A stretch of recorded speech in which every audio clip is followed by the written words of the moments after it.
Bem-vindos à análise semanal by Crypto.com. Aqui eu mostro para vocês tudo o que está acontecendo nessa semana, tudo o que vai acontecer, provavelmente, com base em dados macroeconômicos e análise gráfica. E eu já vou deixar um recado, se você não está no grupo da Crypto.com lá no Telegram, vou deixar o link aqui para você entrar lá, o grupo é gratuito, tá? E lá a galera tem pedido alguns tokens específicos para eu analisar, assim como no meu grupo aberto também de WhatsApp, também link está aqui embaixo. Então entre nos grupos, porque você pode me pedir o que você quer que eu analiso depois, beleza?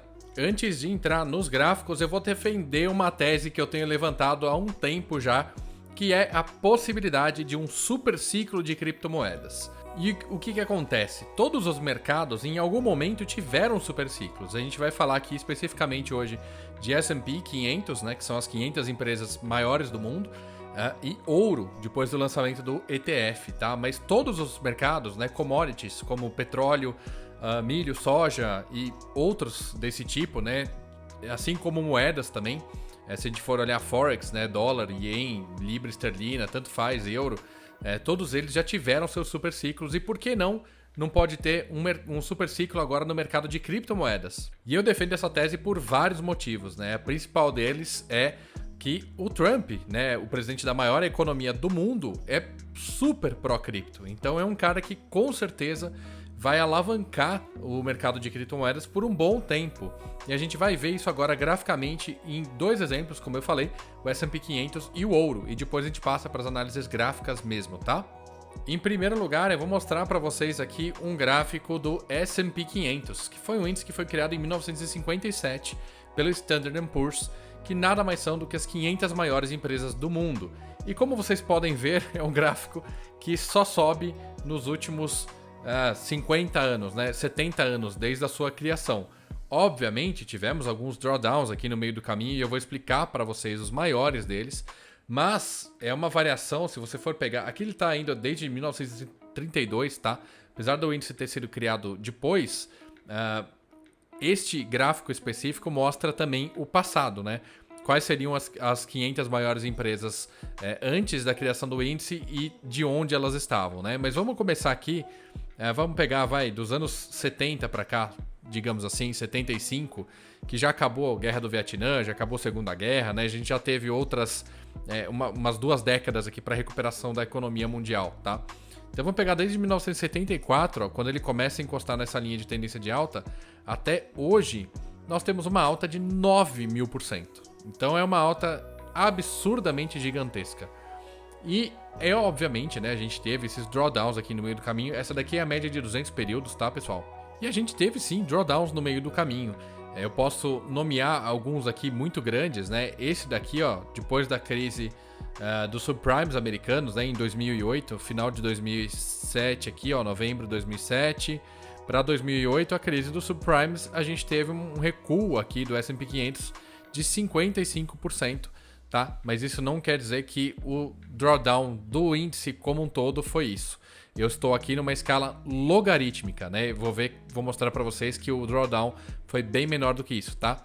Eu estou colocando numa escala logarítmica porque senão ele vai ficar uma reta só e vocês não vão conseguir enxergar nada no gráfico, tá? Mas é uma queda que foi aqui em 2008, né, na crise dos subprimes americanos, acho que foi uma das maiores. E a gente teve uma outra recente aqui, ó, o Covid, em 2020, que aqui tá dando 30%, né, 25% a 30% mais ou menos, mas também não foi isso, tá? E se eu aproximar o gráfico aqui, ó, e voltar ele agora para uma escala normal, vamos voltar aqui para uma escala regular, tá? Aqui sim a gente consegue, ó, só para mostrar para vocês como ficaria deformado o gráfico, vocês não conseguiriam ver nada, por isso que eu uso a escala logarítmica, só para mostrar esses pontos, né? Aqui sim a gente tem uma representação um pouco mais real do índice S&P 500 atualmente, tá? A gente tem essa construção desse canal de alta aqui, que é onde ele se encontra atualmente, e vem numa subida bem expressiva desde 2022, antes do último drawdown dele. Na verdade, ele fez aqui em 2022 o último drawdown e voltou a subir, batendo novos recordes de all-time high, tá? E agora partindo para os exemplos reais do S&P 500, do drawdown real dele, que foram esses aqui, foram os principais nos últimos 15 anos, né? A crise de crise europeia de dívidas, né? E aí eu lembro dessa época que a Grécia estava completamente falida e ela entrou na zona do euro, enfim, né? Vários países foram resgatar. Grécia, se não me engano, Itália também, Portugal teve algum problema também. Em 2011, né, um downgrade de dívida americana. 2015 e 16, perdão, 14% de drawdown aqui, numa recessão industrial nos Estados Unidos. 2018, trade war com a China, né, começamos aqui as guerras comerciais com a China. E faltou 2020 aqui, que foi da pandemia, que acho que foi perto dos 20% também. Mas a média de drawdowns, né, isso aqui está publicado no site do JP Morgan, tá? E esse estudo foi feito pelo Royal Bank of Canada. Na média aqui temos um drawdown de 17% e atualmente estamos com um drawdown de 10%, que é exatamente esse último candle aqui, né? Eu tô no candle mensal, tá? Esse último candle, né? Se a gente ajustar direitinho o canal aqui, ó, seria mais ou menos isso, tá? Ele saiu aqui antes e já voltou para dentro. E ele tá repetindo esse movimento agora. Então, este canal aqui, estamos com esse drawdown aqui perto dos 10% e já estamos voltando para dentro desse canal para continuar a subida do S&P 500. Lembrando, isso aqui é um gráfico que representa as 500 maiores empresas do mundo, tá? Ou seja, é sim um índice econômico muito importante para a gente, que mostra que se as 500 maiores empresas do mundo estão evoluindo, tendo lucro, né, e aumentando seus patrimônios, obviamente a economia também está indo no mesmo sentido, certo? E o segundo motivo que eu falo que podemos sim ter um super ciclo de cripto é o lançamento do ETF de Bitcoin, que foi ano passado, né, no começo do ano. E aqui eu estou representando o gráfico do preço do ouro, tá? O primeiro ETF de ouro foi lançado em 2004. Depois nós tivemos 8 anos ininterruptos de subida, uma bull run de 8 anos no ouro, até 2012, onde o preço do ouro retraiu aqui perto de uns 40%, mas já voltou a bater novos all-time highs. Chegou aqui a 2.200 dólares, se não me engano, por onça. Eu não lembro exatamente qual que é o cálculo de preço de ouro, mas enfim, eu vou mostrar para vocês no gráfico também um ETF de ouro, que representa exatamente isso, tá? Então tivemos 8 anos ininterruptos de bull run no ouro. Para mostrar isso graficamente para vocês, aqui eu estou já numa escala regular, não estou numa escala logarítmica, tá? A gente teve aqui, ó, do primeiro ETF, né? Esse aqui é um dos ETFs, é o maior ETF de ouro que nós temos, tá? O Gold Shares. Desde o lançamento dele em 2004 até a bull run aqui de 2012 foram 300% de aumento.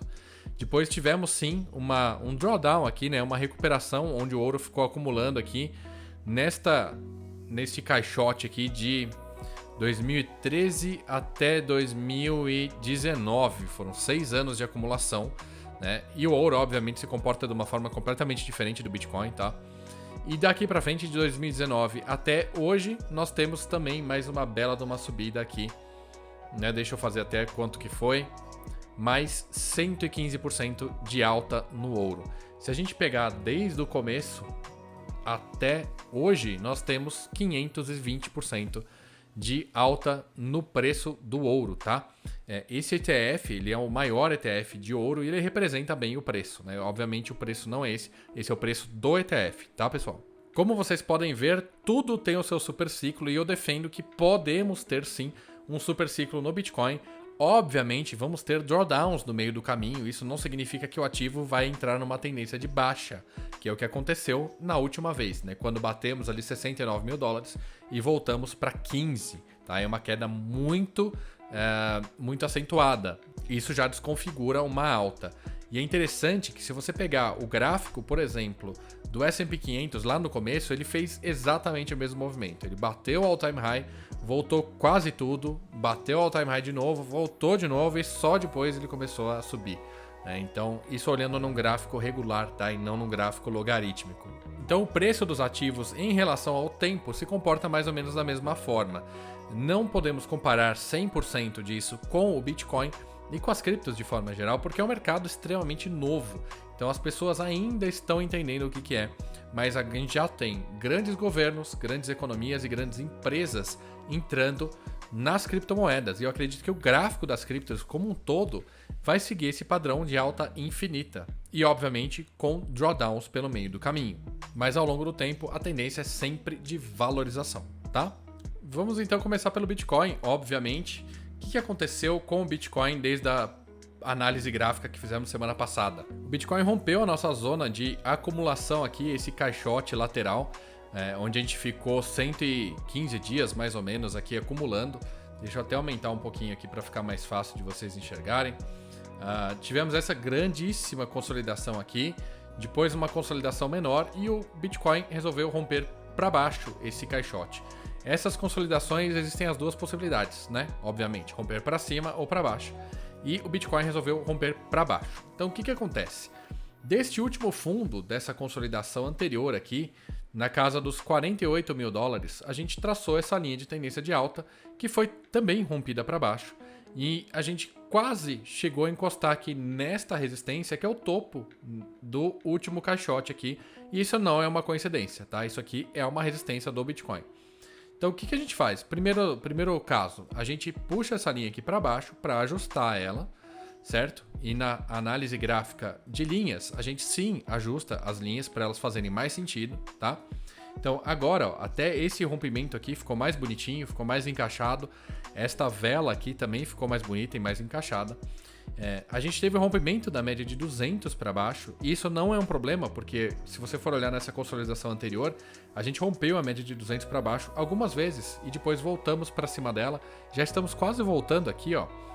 Voltamos para cima dela e rompemos o caixote para cima de novo, e tivemos o all-time high de 110 mil dólares, tá? Então isso aqui também não é um problema, né? Agora podemos traçar aqui também uma linha de tendência de baixa, tá? Eu vou traçar ela de várias formas aqui. Eu vou deixar ela primeiro de vermelho e fazer esse show de luzes aqui. São duas linhas que eu acho que fazem sentido aqui por enquanto. Uma um pouco mais curta e uma um pouco mais longa, né? Então uma desde o all-time high aqui anterior, onde o Bitcoin deveria romper a casa dos 90 mil dólares aqui, voltar para o caixote, né? Voltar para essa área superior aqui, para continuar a sua tendência de alta. E uma linha um pouco mais curta aqui que está confluindo mais ou menos com a linha de 200 períodos, tá? Então rompendo essa linha aqui, ó, dos 85 mais ou menos, né? Se rompesse agora, seria 88, tá? Eu acho difícil ele subir de uma vez assim.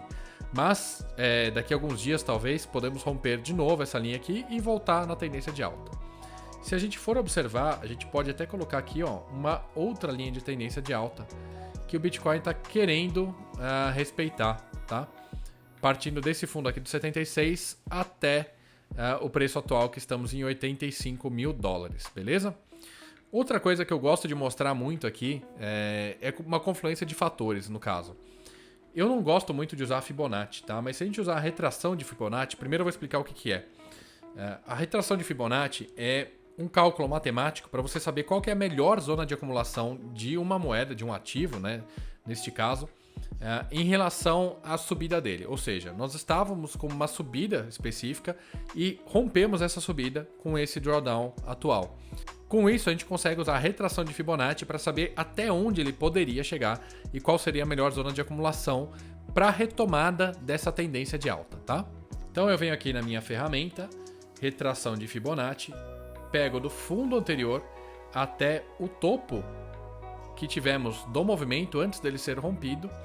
E aqui a gente tem esses dois índices aqui de 0.382 e 0.618, que são a Golden Zone de Fibonacci. A Golden Zone é essa área que eu comentei, que é a melhor área para acumulação deste ativo para ele retomar a alta, tá bom? E temos aqui então o Bitcoin exatamente dentro dessa Golden Zone de Fibonacci, que coincidentemente ficou nessa linha aqui dos 74 mil dólares, que é a nossa primeira resistência anterior, beleza? Então este é o movimento que eu estou prevendo para o Bitcoin, né? Não necessariamente respeitar esta linha aqui, mas talvez ficar aqui numa acumulação por um tempo até romper essas duas linhas de tendência de baixa e voltar à sua tomada de alta aqui, tá? Tudo isso que eu falei vai depender de uma série de fatores e o primeiro deles é a reunião do FONC, agora no dia 19 de março, né? Estamos hoje no dia 17 de março. No dia 19 a gente tem uma reunião onde o Jerome Powell, vai indicar se a gente vai ter algum tipo de corte de juros na economia americana ou não. A tendência é que não tenha nada, apesar de termos tido uma inflação menor do que a esperada no mercado. O mercado esperava uma inflação de 0,3%, se eu não me engano, e veio uma inflação de 0,2%, que foi muito bom. E por isso que o Bitcoin acho que não chegou a tocar naquela resistência dos 74 e se manteve nessa mesma casa, tá? Dos 85 mais ou menos que a gente está hoje. Essa reunião de quarta-feira para mim já está totalmente precificada. Talvez o mercado reaja um pouquinho mais do que já está precificado aqui, mas eu acho que não vamos ter nenhuma subida muito expressiva nessa quarta-feira não. Voltando aqui às criptos, agora é a vez do Ethereum. E o Ethereum, eu já falei várias vezes, eu não acho que o Ethereum está muito bonito. Eu fiz exatamente esse mesmo cálculo, tá? Desse último fundo aqui até o topo do Ethereum, né? Eu peguei, obviamente, uma relação um pouco maior aqui. Mas o Ethereum já passou para baixo dessa Golden Zone e está chegando aqui no fundo dele, que foi em $1.500, né? Triste, porque o Ethereum é uma moeda que eu ainda tenho um pouco, apesar de não estar acumulando mais, eu ainda tenho um pouco. E nitidamente a gente vê essa faixa aqui dos 1.500 a $1.700 sendo respeitada algumas vezes, tá? Então eu acho que o Ethereum pode sim ficar acima disso, e se ficar acima disso vai ser uma boa notícia, mas a gente vê, ó, exatamente aqui, essa área aqui, ó, aconteceu de novo aqui e talvez, né, não acredito que a gente vai chegar nesse extremo, tá? Pode ser que ele venha testar de novo aqui essa área aqui de resistência, tá? Lembrando, o Ethereum precisa romper a resistência master dele, que é essa daqui de $4.000, que ele já bateu aqui, ó, várias vezes no passado e só conseguiu romper uma vez, indo para os $5.000 lá no all-time high em 2021, tá? Depois ele nunca mais chegou perto desse preço. Várias outras criptomoedas bateram seus all-time highs, né? E o Ethereum não. O Ethereum sempre bateu na casa dos 4. Então, o que me preocupa no Ethereum é justamente isso, né? Muita gente falando que o Ethereum podia chegar a 15, 20 mil dólares. Eu já tô revendo um pouco essa tendência do Ethereum e eu acho que ele não deve chegar mais a tudo isso, tá? A partir dos 6 mil dólares mais ou menos eu já devo começar a realizar os meus Ethereums, porque tem muita blockchain nova com melhores tecnologias que estão ganhando espaço. E a gente consegue demonstrar isso muito facilmente aqui no DeFi Llama, né? Isso aqui só inclui DeFi, tá? Mas de qualquer forma, o Ethereum aqui, que está com mais ou menos 50% do mercado, ele ocupava antes uns 70%, 60%, 70%. Né? Então ele está perdendo muito espaço e a gente está vendo outras redes, ó, Sui, Avalanche, Arbitrum Base, que é uma rede nova, Berachain, que acabou de ser lançada já com 3% do mercado, Tron sempre muito grande, BSC ganhando mais espaço, até DeFi em Bitcoin está tirando espaço da Ethereum. E é por isso que eu acho que Ethereum não vai ter tanto crescimento assim como a gente estava esperando antes. Vamos agora para Solana. Eu fiz a mesma coisa, exatamente a mesma coisa aqui. Solana, a gente bateu o all-time high, né? Passamos até um pouquinho aqui, chegamos a $300 neste ciclo já. O all-time high anterior era de 260, então a gente já subiu bastante aqui. E a Solana, né, está atualmente na Golden Zone, que seria a melhor zona para acumulação deste ativo especificamente, tá? E bateu nessa resistência aqui, ó, que ela já testou diversas vezes, ó, 120 mil dólares mais ou menos, tá? Bateu uma vez aqui até bater a segunda, na terceira ele rompeu.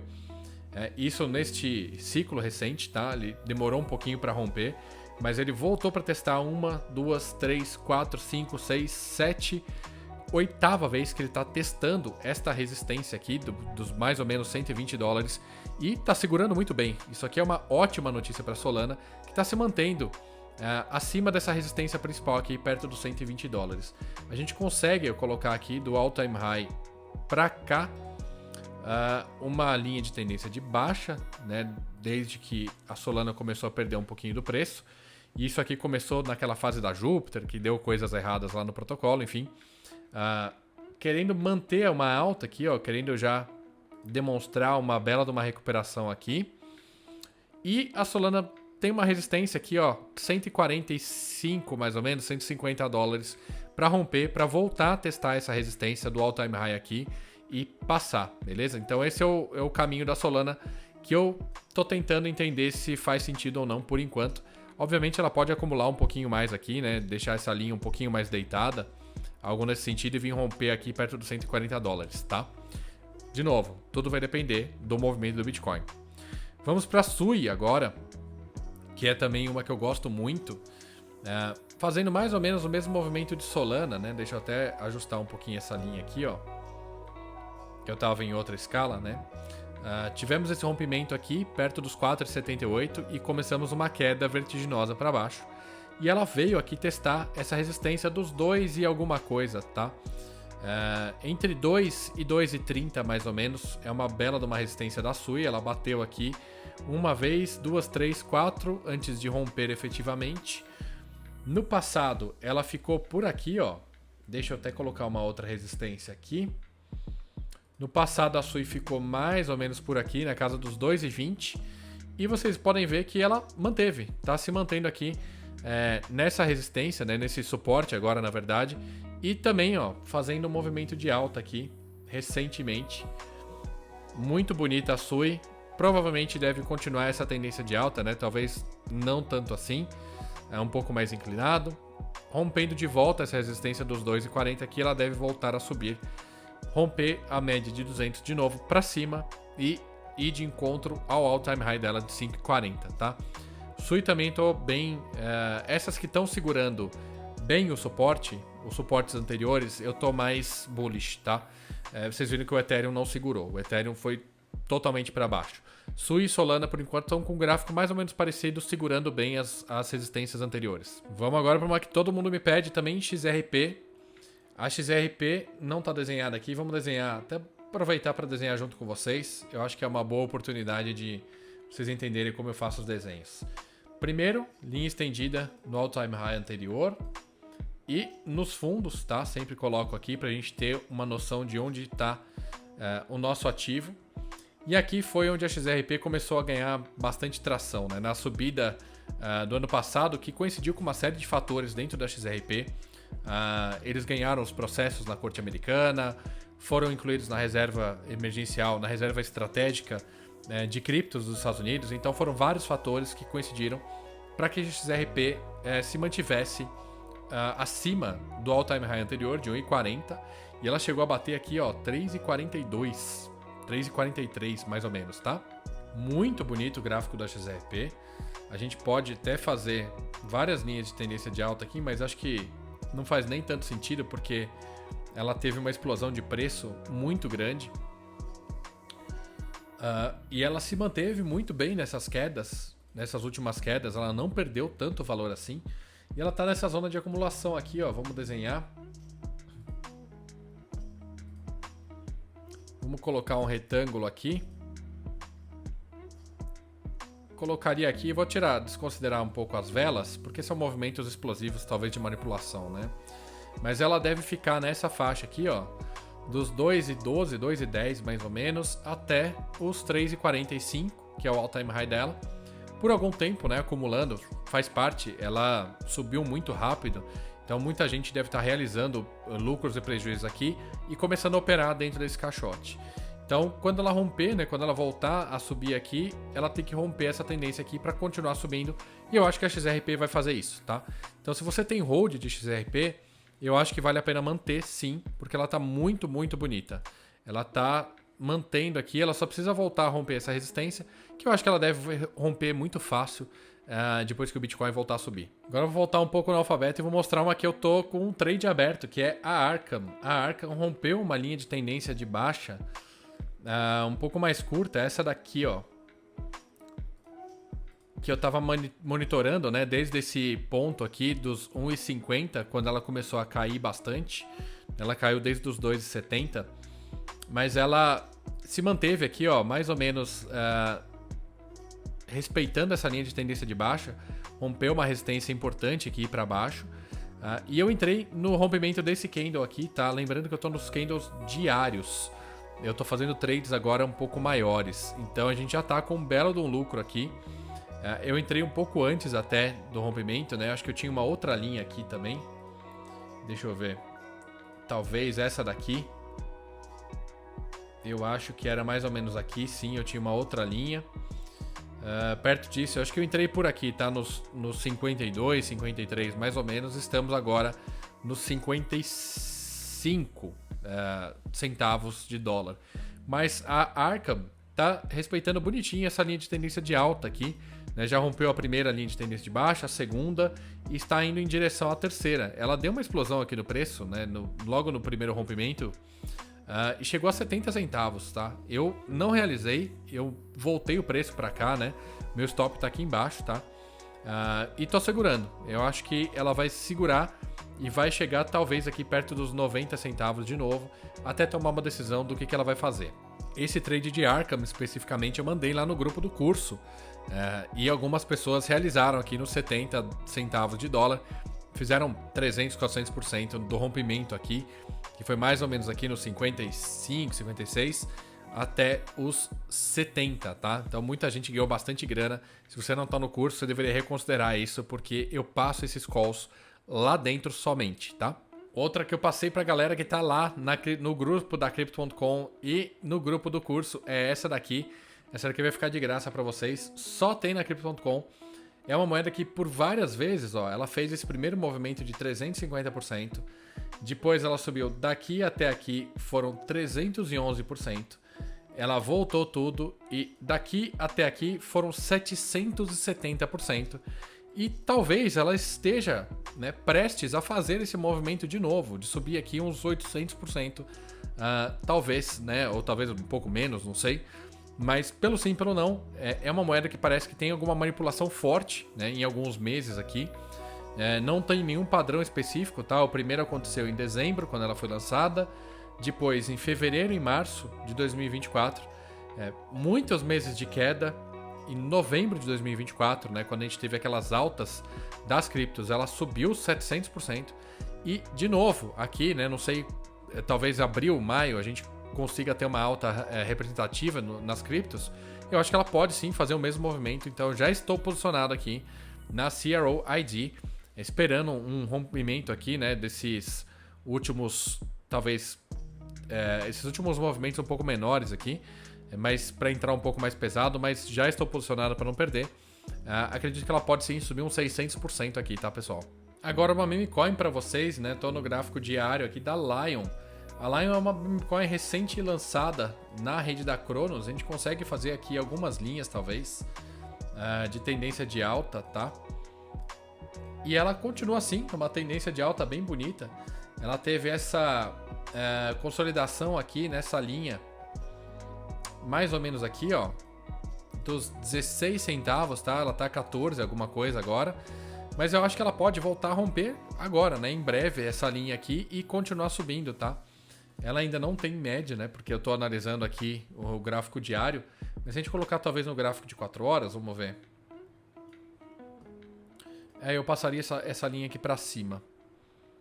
Deixaria aqui nos 19 centavos, só pra gente ter uma noção. Mas fica mais bonito ainda, né? Ver o movimento dela, que ela tá simplesmente, ó, uma realização de lucros aqui. E tá voltando a subir, né? Em direção a essa resistência aqui dos 19 centavos. Eu tô botando um capitalzinho bom aqui também na Lion, porque é uma meme coin da rede da Cronos. E eu acho que a rede da Cronos ainda não tem uma meme coin muito forte. Eu acredito que a Lion pode ser ela. E chegar a talvez mais de 1 bilhão de market cap, como outras fizeram. Lá no grupo também me pediram a análise da Capybara Nation. E aí não tenho boas notícias pra Capybara não. Ela tá bem para baixo aqui. Não sei se ela recupera, né? Ela tem umas linhas de tendência bem fortes aqui, de baixa, tá? E ela tá consolidando aqui numa parte inferior da tabela, né? Não dá nem para falar quantos zeros tem aqui, acho que são 5 zeros, enfim. É uma região bem baixa do que foi o lançamento dela, que tinha um zero a menos, né? Então é uma volatilidade gigantesca. Vamos ver só por curiosidade. Daqui até o all-time high dela seriam 1.700%. Não sei se ela volta, tá, pessoal? Difícil. Meme coin é um cassino, né? Eu prefiro pegar a Lion, que tá no seu lançamento ali, e tem uma rede grande por trás, né? A Cronos, enfim, é o símbolo da Crypto.com, do que investir talvez numa meme coin aleatória aqui, tá? Eu não entraria não. Eu acredito que ela vai ficar nesse vai não vai aqui por um bom tempo. Talvez subir um pouquinho aqui, talvez conseguir cortar mais um zero, mas eu acho difícil, tá? Não é uma que eu entraria de jeito nenhum. E a última que me pediram aqui também foi a Fulcrum. Me pediram lá no grupo da Crypto.com e ela parece, cara, muito com a CRO-ID que eu tava falando agora. Ela tem, ó, esse fundo aqui e tem umas manipulações absurdas aqui também, ó. Foi mais ou menos na mesma época da CRO-ID? Acredito que sim, ó. 117%. Essa daqui deve ter sido em novembro, ó. Novembro do ano passado também. 500%. E ela tá numa tendência de alta aqui atualmente. Deixa eu até marcar isso aqui, ó, no gráfico. Vamos diminuir um pouquinho o gráfico para ver. Tá numa tendência de alta aqui. Voltando à média, né? Ela tá com um gráfico um pouco mais bonito. Eu acredito que ela pode voltar e passar essa média assim, mas é uma que a gente tem que ficar de olho, ó, porque essa manipulação aqui, ó, de quanto foi mesmo? Daqui até aqui foram 500%, ó, aconteceu em 2 dias, tá? Então vamos ficar de olho nela aqui. Eu acho que vale talvez posicionar mais ou menos no mesmo sentido da CRO-ID, né? Que ela pode ter uma manipulaçãozinha aqui boa de uns 200, 300%. Se você conseguir alavancar isso aqui, ainda melhor ainda, tá? Mas de novo, né? É um gráfico que, se você for fazer um trade do preço atual, por exemplo, você vai ter que deixar um stop razoavelmente grande aqui, de uns 30% a 40%. É bastante coisa, tá? É um trade de risco alto. Não façam com uma alavancagem muito alta, tá? Ou se você nem sabe fazer alavancagem, não faça. De qualquer forma. E por hoje é só. Eu peguei alguns ativos que me mandaram, obviamente os principais que mandaram lá no grupo do WhatsApp. E no grupo da Crypto.com, os que me pediram, tá? Dei uma analisada geral aí. Esse vídeo ficou extremamente longo. Então, se você assistiu ele inteiro, me avisa aqui se você gostou, se você quer que seja um pouco mais curto, porque eu vou fazer sim, né, toda semana essa análise gráfica e análise macroeconômica para vocês. Hoje ficou um pouco mais longo também porque eu peguei a parte de ideia do super ciclo para mostrar para vocês o que seria possível ou não. Por hoje é só, um abraço, até a próxima, valeu!